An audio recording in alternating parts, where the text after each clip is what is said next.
A fighter. How do you become one? When and where does it all start? How do you step out of being an average, normal, regular, medium? That doesn't sound right. How do you step out of being a normal person to a so-called fighter? That's what we're going to find out in this episode. We're gonna see a portion, just a portion of what a person goes through to become a fighter. So without further blabbing, here we go.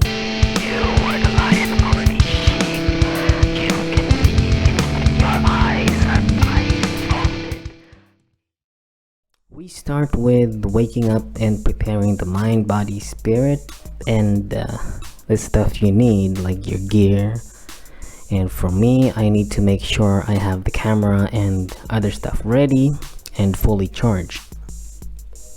I woke up by 6 a.m. and prepare everything.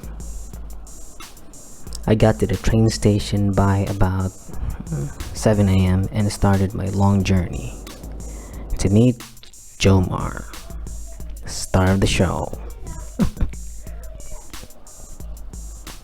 Now, the when and where is answered by you and me, or whomever wants to be a fighter. But before you become a fighter, you must first undergo training. Not just any other training you see or might have undergone in overly commercialized gyms or Mac dojos, as we call it. You will need a fighter's training. Okay, to be fair, I'm not saying training routines in Mac dojos are bad. They're actually pretty good for fitness and endurance. But it's not the kind of training you need if you're a fighter, is what I'm saying. And here we are, walking like we're headed to Starbucks and enjoy a Frappuccino. Oh man, I can't help it. We rode a jeepney, and yes, we rode a real one, not those, never mind. Today we are headed to Destiny Training Center Fitness Gym. Say that again 5 times. The gym is located at Pasig City, along Mercedes Avenue, or you can pause and look at the address right here. We are meeting our teammate John the Sniper Echo. We met John a few years back at our home gym, Tough Guys International. We got to the gym by 10 a.m. and John is still stuck in traffic, so we waited a bit. This was a very interesting moment for me because this kid right here, his name is Mark. I recognized him while he was wearing his face mask. See, we fought last 2018 at a kickboxing match. So That was we fought our before, first kickboxing way match, back 2 years ago. which I lost. And look at him now, he's a coach here. Naglaban kayo? So after a few minutes of waiting, John arrived. We started with a jump roping while chatting, nothing fancy, and followed by stretching to warm up the muscles. See, this is not the warm-up for the training. This is the warm-up for the training's warm-up. This is Master Caesar. He runs this place. We bumped into each other many times during MMA events, but this is the first time we are officially introduced to each other.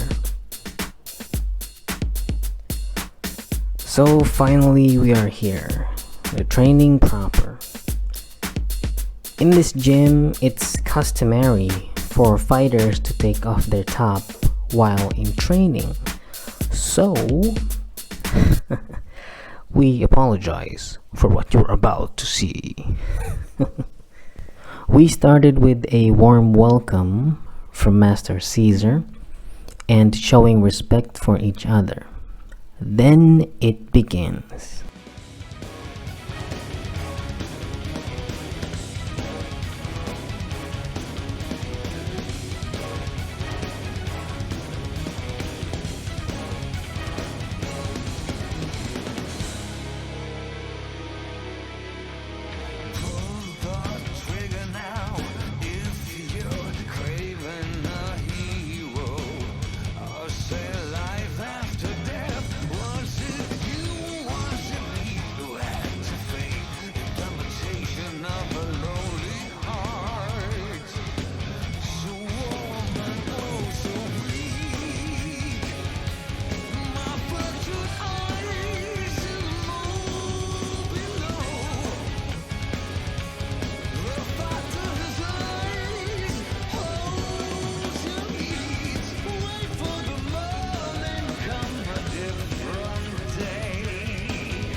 At this point in the training, I almost passed out. See, I've been fasting for 14 hours, so you can only imagine. While I was trying not to pass out, Jomar took a quick rest and tried to recover from exhaustion. If we had one takeaway from this, it's number 1, we're not ready. Number 2, we are very far from our conditioning back then. Number 3, we're really heavy. Just so you have an idea, fighters training would usually last for 2 to 2.5 hours if new techniques would be introduced. So in total, we did 15 minutes of active and passive stretching, 3 sets of warm-up routine, 2 rounds of shadow boxing, 6 rounds of pad work, 2 rounds of heavy bag, 4 rounds of partner play, 15 minutes of wrestling drills and exercises, 4 rounds of rolling, and lastly, cool down stretching.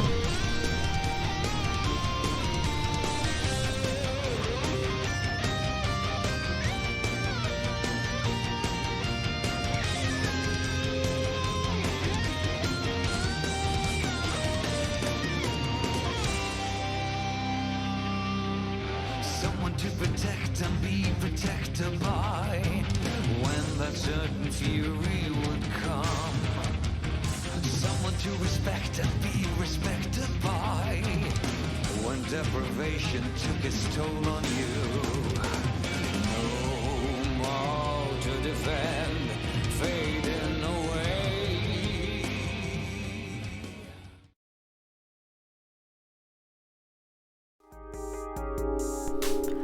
Ah, yes, that sweet feeling of fulfillment. Knowing that you did not quit and finished the whole ordeal. It brings a certain feeling of happiness.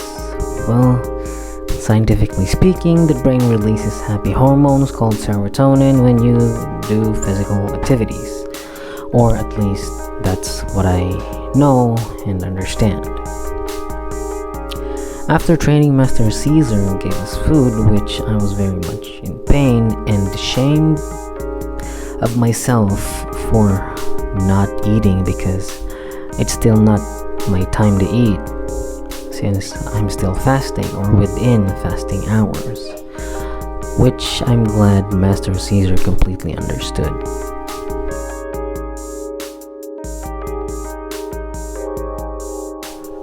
Just like what they say, any good thing must come to an end. It's time for us to leave. But before that, dance challenge!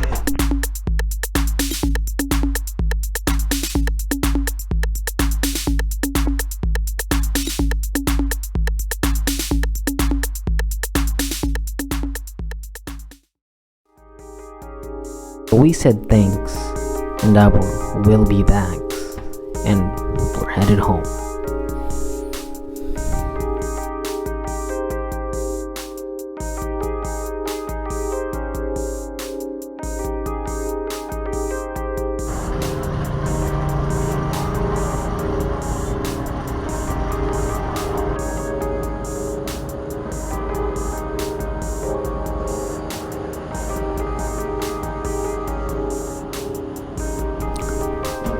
Wet with my own sweat and a bit of rainwater, I entered the cold train wagon in a corner. I contemplate on the path that I chose, and ooh, look at those rates. I took another train and walked a few meters, then I'm home. But the story doesn't end there. The morning after is the hard part, for me at least, since this is where the soreness comes alive. It's called DOMS. No, not dirty old man. It stands for Delayed Onset Muscle Soreness. From the muscles of my chin down to the soles of my feet, it hurts. A cheap price to pay if you want to be a fighter. But with all that, I still need to do stuff in the house, most especially cooking. I don't do fasting during weekends, but I still need to watch what I eat and how much I eat, since you don't want to just throw away the months or weeks in progress because you can hear whispers from the fridge, the cold wailings of the ice cream, the endless screams of cake. But you need to look away. You need to focus on that road going to your goal. Like you, we also have our own goals. Yes, they may be different or far from each other. But one thing is for sure. If you just focus and hold on to it, you will get there. You will reach that goal. Maybe go beyond it. Just focus. I hope you enjoy this episode. I'm curious. I want to know what topics or stuff you want to know about fighters and the world of MMA. Leave your thoughts in the comment section, and we'll try to accommodate them as much as we can. Wink. Stay tuned, stay safe, keep hustling, and keep pulling the veil. Thank you.